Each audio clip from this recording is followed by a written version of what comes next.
जिसे ये संक्षेप में हम आप सबों के बीच में रखेंगे। पहला तो है, अभी आए दिन जो घटनाएं घटती हैं बिहार के लोगों के साथ में, अन्य राज्यों में, या अन्य राज्य के भी लोग मौजूद हैं। हम इसीलिए इस बात को बड़ी जोर देकर कह रहे हैं कि अन्य राज्यों में भाषा के आधार पर, क्षेत्र के आधार पर बिहार के लोग जो काम करने जाते हैं, उनके साथ जो भेदभाव किया जाता है, उस पर रोकथाम कैसे लगे। पहला उद्देश्य इस ऑर्गेनाइजेशन का और इस कार्यक्रम का यह है, क्योंकि आप सबों के माध्यम से जितने माननीय यहाँ बैठे हैं, जितने अधिकारी यहाँ पर आए हैं, और आगे जो कार्यक्रम होगा,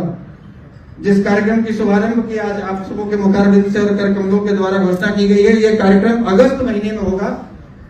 दरअसल हमारे उस कार्यक्रम में सबों की इच्छा है, माननीय गृह मंत्री जी भी रहे, माननीय रक्षा मंत्री जी भी रहे, माननीय राष्ट्रीय अध्यक्ष जी भी रहे भाजपा, और भी जो बड़े लीडर हैं केंद्र के और हमारे बिहार के, माननीय मुख्यमंत्री जी हैं, दिल्ली की माननीय मुख्यमंत्री जी हैं, ये सब लोग उसमें रहे। तो हम कुछ माननीयों के पास, हम लोगों ने जो सीनियर लीडर हैं, एक मेल किया है और उनका कंफर्मेशन आते ही फिर हम लोग डेट की घोषणा करते हैं। तो मुख्य उद्देश्य यह है, पहला उद्देश्य यह है कि जो हमारे बिहार के लोग, भाई पेट है तो उसको पालना है, बच्चे हैं तो उनको पढ़ाना है, माँ बाप है, बूढ़े हैं तो उनका इलाज कराना है, उसके लिए पैसे की व्यवस्था चाहिए। अपने यहाँ रोजगार है नहीं, जो सरकारें जैसी भी है,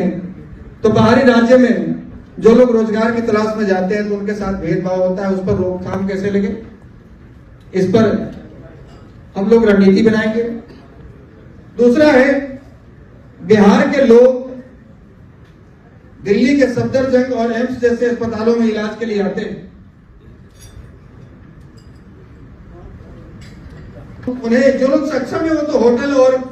कहीं कमरों में रह जाते हैं रिश्तेदारों के यहाँ, लेकिन जो सक्षम नहीं है उन्हें फुटपाथ किनारे ठंड में भी और गर्मी में भी रात बितानी पड़ती है। भोजन की समस्या होती है, आवास की समस्या होती है, तो हम लोग उनके लिए भोजन और आवास की निःशुल्क व्यवस्था इस संगठन के माध्यम से, इस संस्था के माध्यम से भविष्य में करवाएंगे। दूसरा उद्देश्य यह है। तीसरा है, हमारे जो सांस्कृतिक विरासत है, जैसे पहले बिहार में ही केवल छठ होता था, आज आप देखते हैं कि